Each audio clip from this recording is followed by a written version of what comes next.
Hello दोस्तों, क्या हाल है। तारीख आज 13 अप्रैल, दिन शनिवार और हिंदी तिथि चैत्र शुक्ल पक्ष की पंचमी है। तो चलिए बढ़ते हैं, आज की तमाम बड़ी खबरों पर नज़र डालते हैं। तो पहली बड़ी खबर है कि गुजरात में बन रहा है दुनिया का सबसे बड़ा रिन्यूएबल एनर्जी पार्क, जो कि आकार में पेरिस से 5 गुना बड़ा है। Adani green energy limited Gujarat के खावड़ा में दुनिया का सबसे बड़ा रिन्यूएबल एनर्जी पार्क बना रही है। यह 538 वर्ग किलोमीटर में फैला है और पेरिस के आकार से करीब 5 गुना बड़ा है। चलिए एक और बड़ी खबर आ रही है कि लोकसभा चुनाव के लिए आम आदमी पार्टी ने यूपी में सपा को दिया समर्थन। लोकसभा चुनाव 2024 के लिए आम आदमी पार्टी ने बिना शर्त के उत्तर प्रदेश में समाजवादी पार्टी को समर्थन दिया है।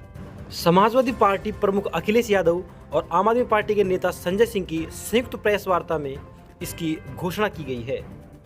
संजय सिंह ने कहा कि इस बार लोकसभा चुनाव में आम आदमी पार्टी का एक एक कार्यकर्ता सपा के सभी उम्मीदवारों को जिताने के लिए काम करेगा।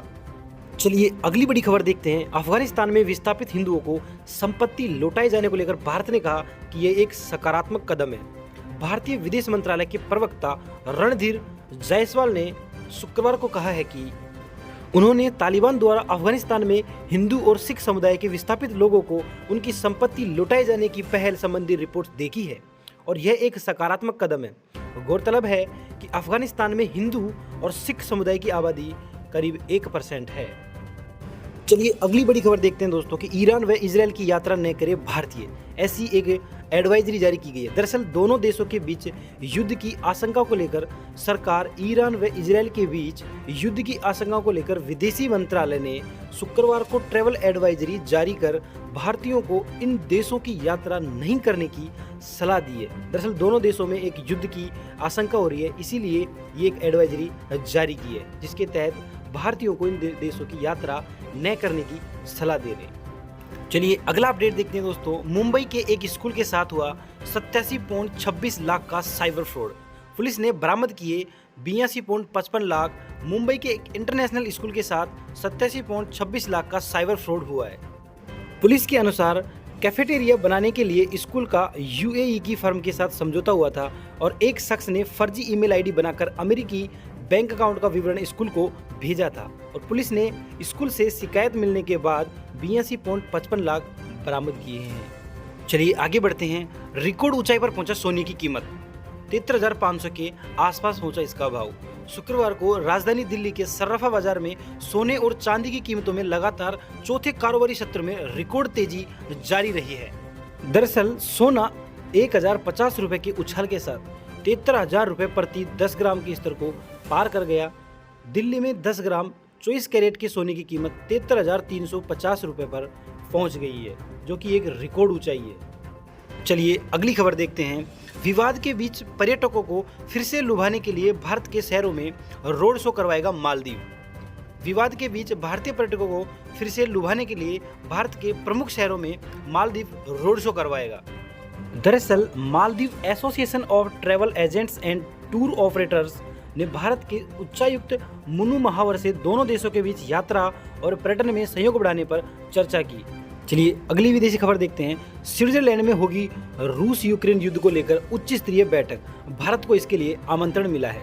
दरअसल रूस यूक्रेन युद्ध के बीच यूक्रेन में शांति व्यवस्था बनाने के लिए स्विट्जरलैंड एक उच्च स्तरीय कॉन्फ्रेंस करेगा, जिसमें भारत को भी बुलाया गया है। 15 से 16 जून को प्रस्तावित कॉन्फ्रेंस में प्रधानमंत्री नरेंद्र मोदी शामिल हो सकते हैं।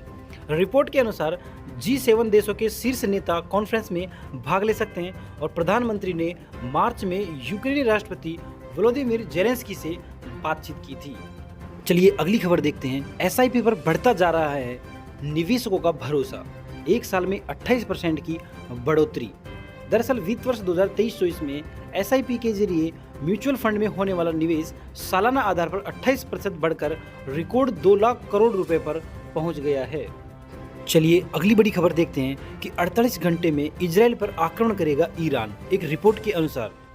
दरअसल ईरान इजरायल पर सीधे हमले का प्लान तैयार कर रहा है।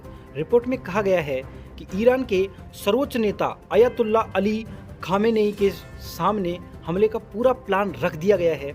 अभी वह राजनीतिक जोखिम का आकलन कर रहे हैं। दावा है कि 48 घंटे के अंदर इजरायल पर ईरान का हमला हो सकता है। चलिए अगला बड़ा अपडेट देखते हैं कि प्रधानमंत्री नरेंद्र मोदी ने शुक्रवार को मटन पकाने के एक वीडियो को लेकर कांग्रेस नेता राहुल गांधी और आरजेडी सुप्रीमो लालू यादव की आलोचना की।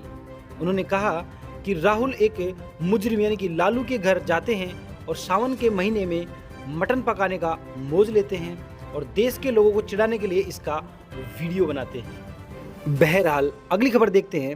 रूस द्वारा मिसाइल और ड्रोन से किए गए हमले में यूक्रेन के शीर्ष ऊर्जा संयंत्रों में से एक ट्रिप्लिस्का तबाह हो गया है।